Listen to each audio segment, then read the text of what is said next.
हाय दोस्तों, हम कर रहे हैं कक्षा 6 विज्ञान के 15वें पाठ हमारे चारों ओर वायु के प्रश्न अभ्यास। तो आज हम प्रश्न संख्या 8 में पहुंच गए हैं। 5 क्रियाकलापों की सूची बनाइए जो वायु की उपस्थिति के कारण संभव है। तो अगर आपने वायु का उपयोग वाला जो वीडियो है वो देखा है तो आप इस प्रश्न का आराम से उत्तर लिख सकते हैं। वहां पर हमने बहुत सारे उपयोग बताए हैं वायु के, तो उसी में से हम कुछ यहाँ पर लिखेंगे। ठीक है, तो उत्तर होगा वायु की उपस्थिति के कारण संभव क्रियाएं निम्नलिखित हैं। ऐसी कौन सी क्रियाएं हैं जो वायु के कारण ही हो पाती हैं?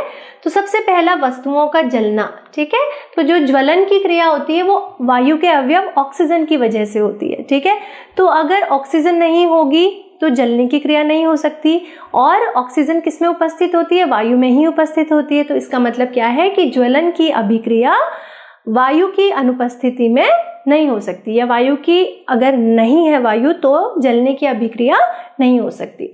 ठीक है, तो उसके बाद जंतुओं की श्वसन क्रिया, जो जीव जंतु सांस लेते हैं, जैसे यहाँ पर मानव में श्वसन दिखाया गया है, इसी तरह से जलीय जीव जो श्वसन करते हैं, भूमिगत जो जीव रहते हैं केंचुआ आदि वो जो श्वसन करते हैं, फिर इसके अलावा जो पेड़ पौधे होते हैं वो जो श्वसन की अभिक्रिया करते हैं, उसके लिए भी वायु की आवश्यकता होती है, क्योंकि श्वसन में वो वायु के अवयव ऑक्सीजन का इस्तेमाल करते हैं। ठीक है, तो वायु की उपस्थिति में श्वसन की क्रिया हो सकती है, अगर वायु नहीं होगी तो श्वसन की क्रिया नहीं हो सकती। फिर अगला, पौधों में प्रकाश संश्लेषण की क्रिया। ठीक है, अब जो पौधे होते हैं वो प्रकाश संश्लेषण की अभिक्रिया करते हैं, यानी कि अपना भोजन बनाते हैं कार्बन डाइऑक्साइड की उपस्थिति में। ठीक है, कार्बन डाइऑक्साइड की मदद से ही तो वो भोजन बनाते हैं। ठीक है, और कार्बन डाइऑक्साइड जो है वो वायु का ही एक अवयव है। ठीक है, तो अब अगर कार्बन डाइऑक्साइड नहीं होगी तो पौधों में प्रकाश संश्लेषण की अभिक्रिया भी नहीं हो सकती। इसका मतलब क्या है कि वायु की अनुपस्थिति में प्रकाश संश्लेषण की क्रिया भी नहीं हो पाएगी। वायु होगी तभी प्रकाश संश्लेषण हो सकता है। ठीक है, उसके बाद अगला देखते हैं पवन चक्की का घूमना। ठीक है, पवन चक्की के बारे में हमने बात करी थी। पवन चक्की के द्वारा क्या करा जाता है? गतिज ऊर्जा का उत्पादन किया जाता है, फिर इस ऊर्जा को विद्युत ऊर्जा में भी बदल सकते हैं। ठीक है, इसके अलावा हम बहुत तरीके से पवन चक्की का इस्तेमाल कर सकते हैं, इससे उत्पन्न ऊर्जा का इस्तेमाल कर सकते हैं। ठीक है, लेकिन क्योंकि इसका नाम ही क्या है, पवन चक्की, तो यानी कि पवन की मदद से ही घूमती है। ठीक है, तो अगर वायु उपस्थित नहीं होगी तो पवन चक्की भी नहीं घूम पाएगी। फिर अगली क्रिया जो कि वायु की उपस्थिति में ही संभव है वो है फूलों में परागण। ठीक है, जैसे कि हम देखते हैं फूलों में परागण की अभिक्रिया बहुत ज्यादा जरूरी है। ठीक है, तो परागण में क्या होता है कि फूलों में उपस्थित पराग के कण वायु की मदद से एक स्थान से दूसरे स्थान तक पहुंचते हैं। ऐसे बहुत सारी विधियां हैं परागण की, लेकिन वायु के द्वारा परागण भी एक विधि है। तो परागण की अभिक्रिया के लिए भी वायु की आवश्यकता होती है हमें। ठीक है, तो फूलों में परागण भी एक ऐसी अभिक्रिया है जो कि वायु की उपस्थिति में होती है। ठीक, अब देखेंगे प्रश्न नंबर 9। वायुमंडल में गैसों के आदान प्रदान में पौधे तथा जंतु एक दूसरे की किस प्रकार सहायता करते हैं? जो हमने अंतिम भाग पढ़ा था, जहां पर हमने पढ़ा था कि वायुमंडल में ऑक्सीजन का प्रतिस्थापन किस प्रकार होता है, वही इस प्रश्न का उत्तर है। ठीक है, तो चलिए इसका उत्तर क्या होगा?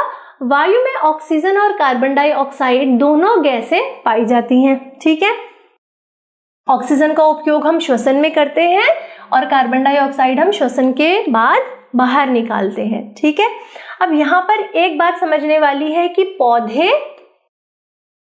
और जंतु, ठीक है, दोनों ही ऑक्सीजन का उपयोग करते हैं अपने श्वसन के लिए, लेकिन कार्बन डाइऑक्साइड का उपयोग करके ऑक्सीजन का निर्माण सिर्फ पौधे कर सकते हैं, जंतु नहीं कर सकते। ठीक है, तो ये बात पहले ही समझ लेते हैं ताकि हम फिर बाद में कंफ्यूज ना हो। तो वायु में ऑक्सीजन और कार्बन डाइऑक्साइड दोनों गैसें पाई जाती हैं। पौधे प्रकाश संश्लेषण की क्रिया में वायु की कार्बन डाइऑक्साइड का उपयोग करते हैं और ऑक्सीजन को छोड़ते हैं। ठीक है, ये ऑक्सीजन छोड़ देते हैं पौधे।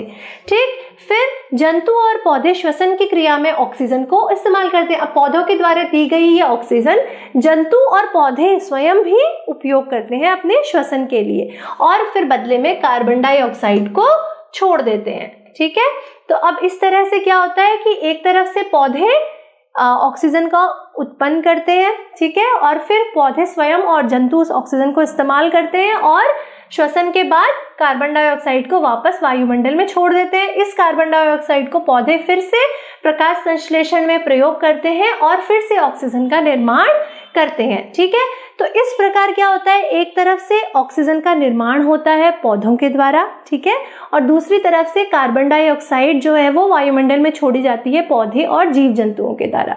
तो ये चक्र जो है वो लगातार चलता रहता है। यहाँ पर हम दो अभिक्रियाएं भी लिख लेते हैं। ठीक है, ये है श्वसन। श्वसन के द्वारा क्या होता है, श्वसन के द्वारा ऑक्सीजन का उपयोग होता है पौधे और जंतुओं के द्वारा और वो कार्बन डाइऑक्साइड को वायुमंडल में छोड़ते हैं। फिर कार्बन डाइऑक्साइड का उपयोग करके ऑक्सीजन छोड़ते हैं पौधे, कौन सी अभिक्रिया में, प्रकाश संश्लेषण। ठीक है, अगर आप इस तरह से याद करेंगे तो आप आराम से इस प्रश्न का उत्तर समझा सकते हैं। ठीक है, तो प्रकाश संश्लेषण की अभिक्रिया में पौधे कार्बन डाइऑक्साइड का इस्तेमाल करते हैं और ऑक्सीजन छोड़ते हैं, और श्वसन की अभिक्रिया में पौधे और जंतु दोनों ही ऑक्सीजन का इस्तेमाल करते हैं और कार्बन डाइऑक्साइड छोड़ते हैं। तो इस तरह ये चक्र जो है वो लगातार चलता रहता है और वायु में ऑक्सीजन और कार्बन डाइऑक्साइड दोनों की मात्रा जो है वो बराबर बनी रहती है, या वायुमंडल में कार्बन डाइऑक्साइड और ऑक्सीजन दोनों गैसों का आदान प्रदान होता है। तो इस तरह से हमने देखा कि गैसों के आदान प्रदान से पौधे और जंतु एक दूसरे की निरंतर सहायता करते रहते हैं। तो दोस्तों, आज हमने इस पाठ के प्रश्न अभ्यास हल कर लिए, सारे प्रश्न यहाँ पर समाप्त हो गए और अब हम मिलेंगे अपने नेक्स्ट वीडियो में एक नए पाठ के साथ। तो मिलते हैं नेक्स्ट वीडियो में, तब तक के लिए keep watching and do subscribe. Thank you so much, bye.